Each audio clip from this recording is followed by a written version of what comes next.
నమస్కారం. నేను doctor K Prashanthi, consultant general surgeon at Vishwabharati medical college and hospital. ఈరోజు మనము గాల్ స్టోన్స్ అనే వ్యాధి గురించి తెలుసుకుంటున్నాము. గాల్ స్టోన్స్ అనగా పిత్తాశయం ఆర్ పసిరితిత్తుల రాళ్ళు ఏర్పడటం.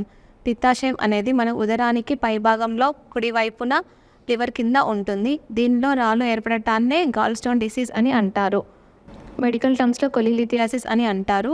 40 సంవత్సరాలు పైబడిన మహిళలలో మరియు ఉబకాయం ఉన్న వాళ్ళల్లో ఈ గాల్ స్టోన్ డిసీజ్ ఎక్కువగా వస్తుంది. దీని లక్షణాలు కడుపులో నొప్పి రావడం, జీర్ణం సరిగా అవ్వకపోవడం, వాంతులు రావడం, వాంతి వచ్చినట్టు ఉండడం, కడుపు ఉబ్బరంగా ఉండడం, పచ్చకామర్లు లాంటివి ఉంటాయి. ఈ సమస్య వచ్చినప్పుడు వెంటనే డాక్టర్ని సంప్రదించాల్సిందిగా కోరుచున్నాము. డాక్టర్ని సంప్రదించిన తర్వాత కొన్ని రకాల రక్త పరీక్షలు మరియు అల్ట్రాసౌండ్ స్కానింగ్, అవసరమైతే సిటీ స్కాన్ చేసి రోగ నిర్ధారణ చేసుకోవచ్చు.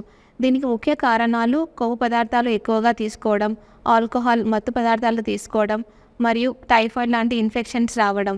అదే చిన్నపిల్లల్లో అయితే రక్త సంబంధిత వ్యాధుల వల్ల గాల్ స్టోన్స్ ఏర్పడతాయి. దీనికి పరిష్కారం ఆపరేషన్ చేసుకోవడం. ఆపరేషన్ అనేది ఓపెన్ మరియు లాప్రోస్కోపిక్ పద్ధతి ద్వారా చేసుకోవచ్చు. లాప్రోస్కోపిక్ పద్ధతి అంటే బటన్ హోల్ ద్వారా ఆపరేషన్ చేయడం. దీని ద్వారా ఆపరేషన్ చేయడం వల్ల పేషెంట్ త్వరగా కోలుకుంటాడు మరియు త్వరగా డిశ్చార్జ్ అవుతాడు.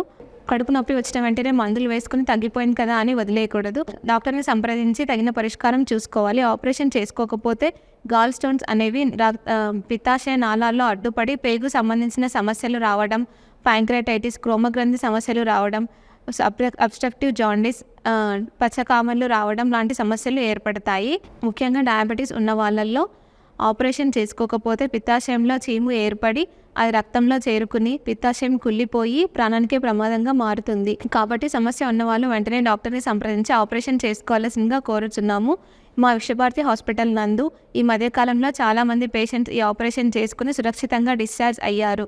మా హాస్పిటల్ నందు ఆరోగ్యశ్రీ మరియు ఇన్సూరెన్స్ కింద ఓపెన్ మరియు లాప్రోస్కోపిక్ ఆపరేషన్ ఉచితంగా చేయబడును.